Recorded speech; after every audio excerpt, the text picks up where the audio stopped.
जय हिंद दोस्तों।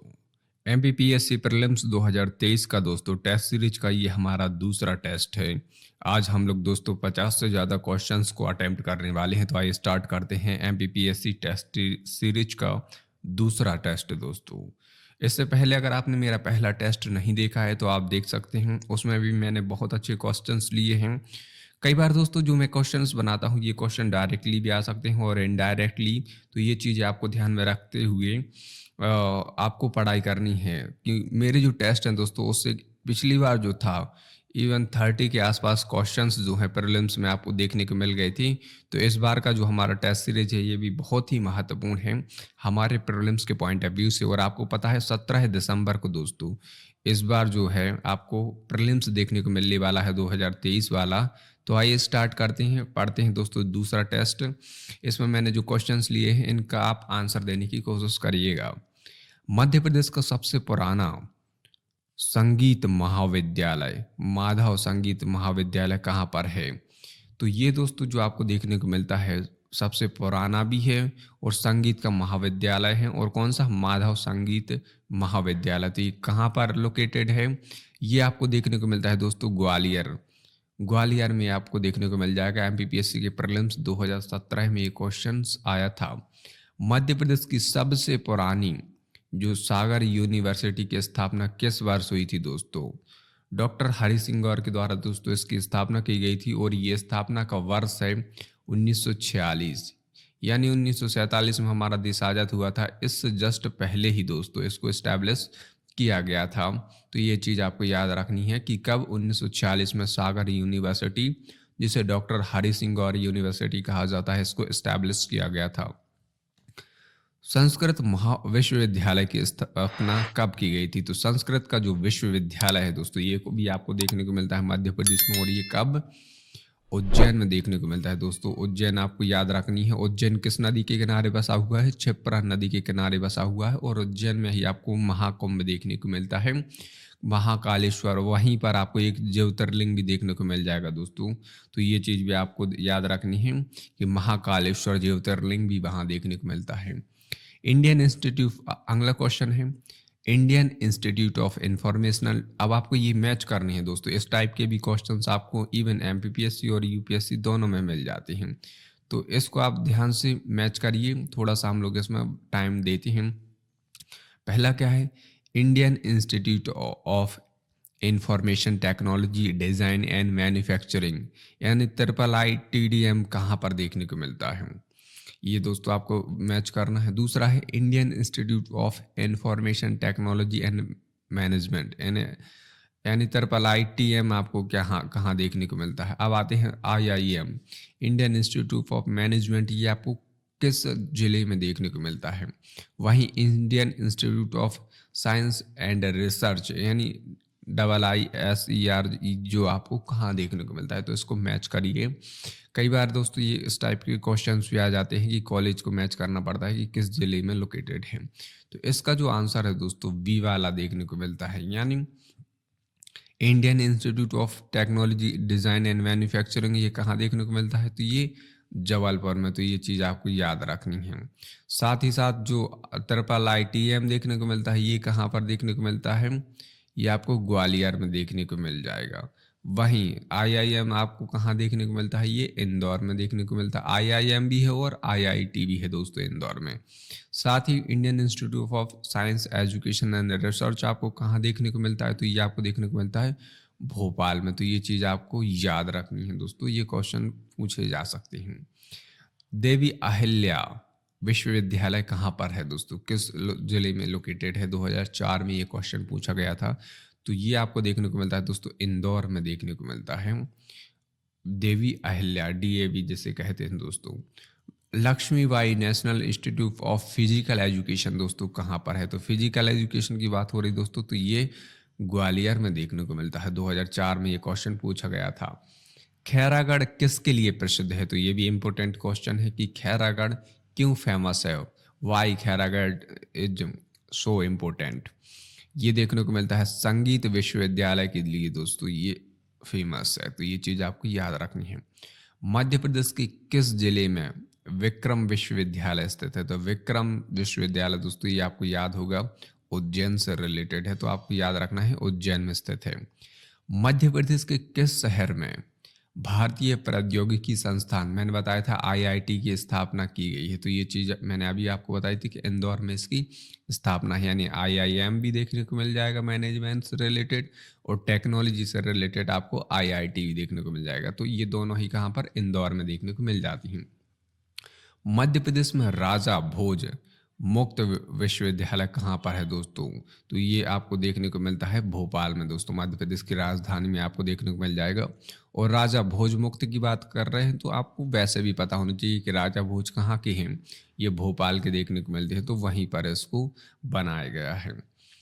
ऋषि राज college of dental science किस जिले में है? तो ये भी इंपॉर्टेंट क्वेश्चन है कि ऋषि राज कॉलेज ऑफ डेंटल साइंस किस जिले में है? तो ये भोपाल में देखने को मिलता है, तो ये चीज़ भी आपको पता होनी चाहिए। डॉक्टर अंबेडकर राष्ट्रीय सामाजिक विज्ञान संस्थान, डॉक्टर अंबेडकर राष्ट्रीय सामाजिक विज्ञान संस्थान कहाँ पर है दोस्तों? ये भी इम्पोर्टेंट क्वेश्चन है, ये महू में देखने को मिलता है, तो ये चीज़ भी आपको याद रखनी है। ये क्वेश्चन पूछा गया है दोस्तों। Lakshmibai national institute of physical education, ये मैंने अभी आपको बताया दोस्तों, कहाँ पर ये ग्वालियर में देखने को मिलता है। तो ग्वालियर तो आपको पता चल गया, लेकिन दोस्तों इसकी स्थापना कब की गई थी? तो स्थापना वर्ष भी आपको पता होना चाहिए कि 1957 में दोस्तों देखने को मिलता है, इसकी स्थापना की गई थी। और आपको पता है कि जो 1857 की जो क्रांति है दोस्तों, इसके जस्ट 100 साल बाद आपको याद रखना है Lakshmibai national institute of physical education की स्थापना की गई। और कहाँ पर की गई दोस्तों? ग्वालियर में इसकी स्थापना की गई है। तो ये चीज आपको याद रखनी है, डी इसका करेक्ट आंसर है। निम्न में से किस विश्वविद्यालय को केंद्रीय विश्वविद्यालय का दर्जा दिया गया? तो आपको देखने को मिलता है दोस्तों डॉक्टर हरि सिंह गौर विश्वविद्यालय को दोस्तों क्या किया गया था? विश्वविद्यालय का दर्जा इसे दिया गया है दोस्तों। आशा कार्यक्रम का संचालन किसके द्वारा किया जाता है? तो आशा का दोस्तों जो संचालन है ये आपको देखने को मिलता है राष्ट्रीय ग्रामीण स्वास्थ्य मिशन के द्वारा इसका संचालन किया जाता है। तो ये मिशन आपको याद रखना है, इसके तहत आशा कार्यक्रम का संचालन किया जाता है। संजीवनी दीनदयाल जो 108 नंबर देखने को मिलता है, ये किस से रिलेटेड है दोस्तों? शिक्षा, पर्यटन, परिवहन, एम्बुलेंस सेवा। तो इसका राइट आंसर है दोस्तों 108 जो है एम्बुलेंस यानी इमरजेंसी ये सेवा आपको देखने को मिलती है दोस्तों। मध्य प्रदेश की किस योजना में अनुसूचित जाति, अनुसूचित जनजाति व गरीब लोगों का इलाज शासन अपने खर्चे पर करती है दोस्तों? किन की बात हो रही? एससी वालों की और एसटी वालों की। इनका इलाज दोस्तों किस योजना के तहत दोस्तों मध्य प्रदेश में इसका फ्री इलाज किया जाता है सरकार के द्वारा? तो ये आपको याद रखना है दीनदयाल चलित अस्पताल योजना के तहत दोस्तों। ये क्वेश्चन दोस्तों पूछे जा सकते हैं योजनाओं से रिलेटेड, तो ये चीज़ें आपको याद रखनी है। जननी सुरक्षा कार्यक्रम की शुरुआत कब की गई? तो ये भी इम्पोर्टेंट क्वेश्चन है दोस्तों कि जननी सुरक्षा कार्यक्रम कब शुरू किया गया? तो ये 2004 से दोस्तों इसको शुरू किया गया। तो ये भी अच्छा है दोस्तों, ताकि जो अगर हम देखें जो मैटरनिटी जो देखने को मिलती है या फिर जो मदर है दोस्तों, इनकी जो डेथ है इसको रोका जा सके। तो ये बहुत अच्छा काम करती है जननी सुरक्षा कार्यक्रम दोस्तों। मध्य प्रदेश में दीनदयाल चलित अस्पताल योजना क्या है? ये मैंने आपको बता दी कि ये एससी और एसटी समुदाय के लिए दोस्तों सरकार इसका खर्चा पूरी उठाती है दीनदयाल चलित योजना के तहत। अब इसको शुरू कब किया गया? तो शुरू जो किया गया था दोस्तों इसको 2006 से शुरू किया गया और जननी को कब से? 2004 से। तो ये चीज़ आपको याद रखनी है। मध्य प्रदेश में गरीब गर्भवती महिलाओं के बीच संस्थागत वितरण को बढ़ावा देने के लिए कौन सी योजना संचालित की जा रही? तो ये चीज़ आपको याद रखनी है, जननी सुरक्षा योजना 2004 से ही दोस्तों इसको शुरू किया जा गया है। तो ये चीज़ आपको याद रखनी है। कौन सी जनजाति लोहासुर को अपना देवता मानती है यहाँ? तो कौन सी जनजाति है दोस्तों? अगर ये जनजाति है, इस बार दोस्तों क्वेश्चन आया था दोस्तों, इस बार 2022 का जो देखने को मिला था 2022 का इस बार का जो प्रीलिम्स था दोस्तों, इसमें एक क्वेश्चन आया था कि खुटिया पटेल किस जनजाति को कहा जाता है? तो ये जनजातियाँ दोस्तों आपको बहुत ही ध्यान से पढ़नी है कि गौंड जनजाति कहाँ पाई जाती है, भील कहाँ, कोरकू कहाँ, अगरिया कहाँ पाई जाती है। तो ये सारी जनजातियाँ आपको याद रखनी हैं, इनके रिचुअल्स याद रखनी हैं, किस देवता को ये मानते हैं, किस कौन कौन से इनके फेमस त्यौहार हैं। तो ये सारे क्वेश्चन इस तरीके से बन जाते हैं। तो इस बार जो लोहा स्वर है ये किन का देवता है? ये अगरिया जनजाति का देवता देखने को मिलता है। गौर नृत्य किस जनजाति से संबंधित है? गौर नृत्य की अगर हम बात करें तो गौर नृत्य आपको देखने को मिलता है मुड़िया जनजाति से रिलेटेड है। ये आपको याद रखनी है। अब आपको बताना है कि बैगा बैगा का नृत्य क्या है, दांडवानी का नृत्य क्या है और कोरकू जनजाति के नृत्य क्या है, ये आपको पता लगानी है। ऐसे दोस्तों अगर आप पढ़ेंगे तो डेफिनेटली आपको बहुत ही अच्छे रिजल्ट मिलेंगे। निम्नलिखित में से मध्य प्रदेश की कौन सी जनजाति जनसंख्या की दृष्टि से सबसे बड़ी है? तो ये बहुत इंपॉर्टेंट क्वेश्चन है दोस्तों। आपको बताना है कि कौन सी जनजाति सबसे बड़ी है इन टर्म्स ऑफ पॉपुलेशन। तो ये आपको देखने को मिलती है भील जनजाति दोस्तों, मध्य प्रदेश में इन टर्म्स ऑफ पॉपुलेशन सबसे ज़्यादा देखने को मिलती है। दूसरे नंबर पर आपको बताना है कौन सी है, और तीसरे पे टॉप 3 आपको पता होनी चाहिए दोस्तों कि टॉप 3 पर कौन कौन सी है। पहले पर तो है भील, अब आपको पता लगाना है कि दूसरे पर कौन हो, और ये पहले पर होगी, दूसरे पर कौन हो, तीसरे पर। टॉप 3 आपको पता होना चाहिए कि पॉपुलेशन के हिसाब से दोस्तों। अब आते हैं कौन सी जनजाति है जो मध्य प्रदेश में है। संथाल आपको देखने को मिल जाएगी, ये झारखंड वाला रीजन बिहार में देखने को मिलेगी। हो आपको आसाम में देखने को मिल जाएगी। जारवा भी आपको उसी एरिया में देखने को मिलेगी। लेकिन भील जनजाति दोस्तों ये आपको मिल जाएगी मध्य प्रदेश में। तो सी इसका करेक्ट आंसर हुआ। बूढ़ा देव मध्य प्रदेश की किस जनजाति के प्रमुख देवता हैं दोस्तों? तो ये आपको जनजाति पता होनी चाहिए, कोल, भिलाला, भील या बैगा। तो बूढ़ा देव दोस्तों देखने को मिलते हैं बैगा जनजाति के बहुत ही इंपॉर्टेंट देवता है। तो ये चीज़ आपको याद रखनी है, बूढ़ा से बैगा। तो आपको याद रखनी है बैगा भी में भी बा है और बूढ़ा में भी बा है। तो बैगा जनजाति के इम्पोर्टेंट देवता है बूढ़ा देव। भगोरिया हाट का संबंध किससे है दोस्तों? तो जो भगोरिया हाट आपको देखने को मिलता है दोस्तों, ये एक अगर हम देखें त्योहार होता है, ये झाबुआ में देखने को मिलता है दोस्तों। आदिम जनजाति कोरकू जो है मध्य प्रदेश के किन जिलों में देखने को मिलती है दोस्तों? तो कोरकू जनजाति दोस्तों आपको देखने को मिलती है कहाँ? दक्षिणी जिले में देखने को मिल जाएगी। मध्य प्रदेश का जो दक्षिणी एरिया है वहाँ पर आपको देखने को मिल जाएगी कोरकू जनजाति। तो ये चीज़ आपको याद रखनी है दोस्तों। मैं क्या करूँगा, जनजातियों को लेकर लेक्चर्स लाऊंगा तो उसमें आपके सारे डाउट्स क्लियर हो जाएंगे। बस अभी आप क्वेश्चंस को देखिए कि किस तरीके से क्वेश्चन बन के आ सकते हैं। अब ये भी इम्पोर्टेंट क्वेश्चन है दोस्तों, आपको मैच करने भी आते हैं, सुमेलित करने के लिए दोस्तों इस टाइप से क्वेश्चन हमेशा 2 या 3 क्वेश्चन हर बार आपको देखने को मिल जाते हैं दोस्तों पीएससी में। तो मंडला आपको बताना है कि कहाँ है दोस्तों, किस जिले में देखने को मिलती है। झाबुआ में कौन सी देखने को मिलती है, और जबलपुर में कौन सी जनजाति, और बैतूल में कौन सी जनजाति देखने को मिलती है। अभी आपको मैंने बताया था कि जो कोरकू है ये कहाँ, दक्षिणी जिले में देखने को मिल जाएगी। भगोरिया हाट आपको झाबुआ में देखने को मिल जाएगी। तो यहाँ पर अगर आप ध्यान से देखेंगे दोस्तों, भील, बैगा बैगा बैगा मैंने आपको बताया था इनके इम्पोर्टेंट देवता कौन है, बूढ़ा देव हैं। तो मंडला में आपको देखने को मिल जाएगी कौन सी जनजाति दोस्तों, बैगा जनजाति देखने को मिल जाएगी। साथ ही झाबुआ में आपको कौन सी जनजाति देखने को मिलती है, भील जनजाति देखने को मिलती है। और ये भील अगर हम देखें दोस्तों मध्य प्रदेश में सबसे ज़्यादा देखने को मिलती है भील जनजाति। अब आते हैं जबलपुर में कौन सी जनजाति है, तो मुड़िया जनजाति देखने को मिल जाएगी, और बैतूल में देखने को मिल जाएगी कोरकू जनजाति। तो ये चीज़ आपको याद रखनी है, बैतूल में भी और कोरकू, ये चीज़ें आपको याद रखनी है। किस जनजाति का नृत्य चटकोरा है? तो ये चीज़ आपको पता होनी चाहिए कि चटकोरा नृत्य जो देखने को मिलता है किस जनजाति से रिलेटेड है। तो ये कोरकू का नृत्य क्या है, चटकोरा। तो ये चीज़ आपको याद रखनी है। मध्य प्रदेश में कत्था निकालने वाली जनजाति दोस्तों, जो कत्था निकालती है दोस्तों, ये कौन सी जनजाति है? कत्था दोस्तों खैर से बनता है, तो ये खैरवार जनजाति कहा जाता है। आपको पता है कि कत्था निकलता किससे है? तो ये निकलता है खैर से। तो जो निकालती है दोस्तों जनजाति उसे खैरवार जनजाति कहा जाता है। तो ये चीज़ आपको याद रखनी है। कौन सी जनजाति घुमंतू जनजाति कहलाती है दोस्तों?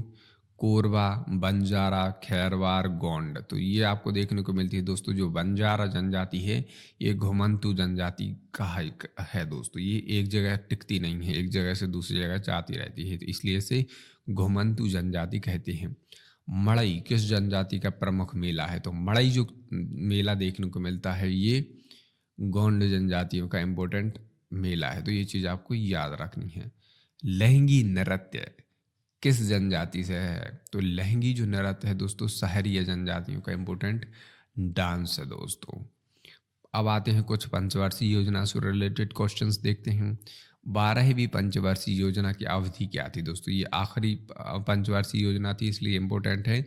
तो 2012 से 17 तक का दोस्तों ये पीरियड देखने को मिलता है। ये आखिरी पंचवर्षीय योजना थी, इसके बाद ये पंचवर्षीय को कार्यक्रम खत्म कर दिया। मध्य प्रदेश में पंचवर्षीय योजना का वैध एवं वास्तविक शुभारंभ कब से माना जाता है? तो ये दोस्तों मध्य प्रदेश का जब गठन हो जाता है उसके बाद से ही दोस्तों मध्य प्रदेश में वास्तविक शुभारंभ माना जाएगा। तो ये कब दोस्तों देखने को मिलता है? तो ये टेन्योर होता है दोस्तों कब? 11 नवंबर 1956 से दोस्तों इसको देखने को मिलता है। मध्य प्रदेश की 11वीं पंचवर्षीय योजना में किस क्षेत्र को सर्वाधिक पैसा बांटा गया था? तो ये जो एरिया देखने को मिलता है सिंचाई के क्षेत्र में दोस्तों अच्छा काम किया गया था 11वीं पंचवर्षीय योजना में दोस्तों। तो ये चीज़ आपको याद रखनी है, बहुत ही इंपॉर्टेंट है। 2007 से लेकर दोस्तों देखने को मिलता है कब तक? 2012 तक का जो एरिया है ये 11वीं पंचवर्षीय योजना में काउंट किया जाता है। मध्य प्रदेश के किस क्षेत्र में वेदांत पीठ की स्थापना की गई? तो वेदांत पीठ आपको देखने को मिलता है दोस्तों कहाँ? ओंकारेश्वर में देखने को मिलता है। अब आपको बताना है कि ओंकारेश्वर किस जिले में है और महेश्वर किस जिले में है, तो ये चीज़ आपको पता होनी चाहिए। मध्य प्रदेश को कृषि कर्मण पुरस्कार कितनी बार प्राप्त हो चुका है? तो कृषि में दोस्तों जो कर्मण पुरस्कार है ये मध्य प्रदेश ने लगातार 7वीं बार दोस्तों जीता है, तो ये चीज़ आपको याद रखनी है। महात्मा गांधी राष्ट्रीय सम्मान की स्थापना किस वर्ष की गई दोस्तों? तो ये 1995-96 से महात्मा गांधी राष्ट्रीय सम्मान पुरस्कार की दोस्तों स्थापना की गई। मध्य प्रदेश में विश्वामित्र पुरस्कार किस क्षेत्र से रिलेटेड है? तो ये भी इम्पोर्टेंट क्वेश्चन है कि विश्वामित्र पुरस्कार किस क्षेत्र में दिया जाता है।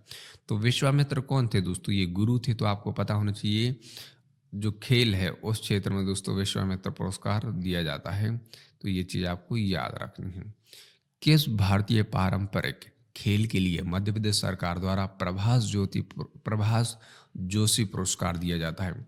अब यहाँ पर पूछा गया है दोस्तों किस भारतीय पारंपरिक खेल के लिए कौन सा प्रभास जोशी पुरस्कार? तो प्रभास जोशी जो है मलखम्ब से रिलेटेड है दोस्तों। मलखम्ब मध्य प्रदेश का राष्ट्रीय राजकीय खेल भी है, तो ये चीज़ आपको याद रखनी है। मलखम्ब में क्या प्रभास जोशी पुरस्कार दिया जाता है, तो ये चीज़ आपको याद रखनी है। एकलव्य सम्मान किस क्षेत्र में दिया जाता है? तो मध्य प्रदेश में जो एकलव्य सम्मान है दोस्तों ये दिया जाता है रचनात्मक उर्दू लेखन के लिए, तो ये आपको याद रखना है। वैसे भी अगर उर्दू की बात होगी तो आपको इकबाल यानी मुस्लिम्स नाम याद रखना है। तो इकबाल सम्मान रचनात्मक उर्दू लेखन के लिए है, यानी उर्दू में अगर आप अच्छा साहित्य लिखते हैं, अच्छी रचनाएं करते हैं, तो उस क्षेत्र में आपको इकबाल सम्मान दिया जाता है। गणेश शंकर विद्यार्थी पुरस्कार अगर बात करें ये किस क्षेत्र में दिया जाता है? तो ये दिया जाता है पत्रकारिता के फील्ड में दोस्तों। गणेश शंकर विद्यार्थी पुरस्कार दिया जाता है पत्रकारिता के फील्ड में। अब आते हैं सत्यनारायण श्रीवास्तव जो देखने को मिलती है स्मृति पुरस्कार, ये किससे रिलेटेड है? तो ये देखने को मिलता है पत्रकारिता। तो पत्रकारिता से गणेश शंकर भी आपको याद रखना है और आपको सत्यनारायण श्रीवास्तव स्मृति पुरस्कार भी याद रखना है। दोनों ही पत्रकारिता के फील्ड में दिए जाते हैं। तुलसी सम्मान पर आते हैं, किस क्षेत्र से रिलेटेड है, ये किस क्षेत्र में दिया जाता है? तो तुलसी सम्मान दोस्तों दिया जाता है आदिवासी लोक कलाओं के लिए दोस्तों, तो ये चीज़ आपको याद रखनी है। विक्रम पुरस्कार, तो विक्रम पुरस्कार दोस्तों किस क्षेत्र में प्रदान किया जाता है? तो ये खेल कूद दोस्तों, विक्रम पुरस्कार खेल कूद के एरिया में दिया जाता है। तुलसी सम्मान के तहत कितनी राशि, ये आपको पता है आदिवासियों के लिए बांटा जाता है दोस्तों, वहाँ की लोक कलाओं के लिए इसमें कितनी राशि दी जाती है, कितना पैसा दिया जाता है? तो इसमें दिया जाता है 2 लाख रुपए दिए जाते हैं, तो ये चीज़ आपको याद रखनी है। अब आते हैं कबीर सम्मान किस विधा के लिए दिया जाता है, यानी किस क्षेत्र में कबीर सम्मान दिया जाता है। तो ये दिया जाता है कहानी के फील्ड में। अगर आप अच्छी कहानियाँ लिखते हैं, आपकी कहानी लोकप्रिय हो जाती है, तो आपको कबीर सम्मान दिया जाएगा। महात्मा गांधी राष्ट्रीय सम्मान ये 1995-96 से दिया जा रहा है दोस्तों। तो ये अगर हम बात करें इस सम्मान में कितनी राशि दी जाती है, तो 10 लाख रुपए की राशि महात्मा गांधी राष्ट्रीय सम्मान के तौर पर दी जाती है। अब आते हैं तानसेन सम्मान की स्थापना कब की गई, तो ये की गई थी दोस्तों 1980-81 में तानसेन सम्मान की स्थापना की गई। ये आपको दोस्तों इंपॉर्टेंट क्वेश्चन है, हो सकता है कि ये डायरेक्टली क्वेश्चन आ जाए दोस्तों, तो आप ध्यान से सुनिएगा। किशोर कुमार सम्मान की स्थापना मध्य प्रदेश शासन द्वारा कब की गई, तो जो किशोर कुमार सम्मान है, ये आपको पता है किशोर कुमार कौन है दोस्तों, ये गायक देखने को मिलते हैं, तो इसकी और ये मध्य प्रदेश से हैं दोस्तों। अब आपको बताना है कि किशोर कुमार मध्य प्रदेश के किस जिले से हैं। तब यहाँ पर जो क्वेश्चन पूछा गया कि इसकी स्थापना कब की गई दोस्तों, तो ये स्थापना की गई दोस्तों 1997-98 से इसकी स्थापना की गई, किशोर कुमार सम्मान।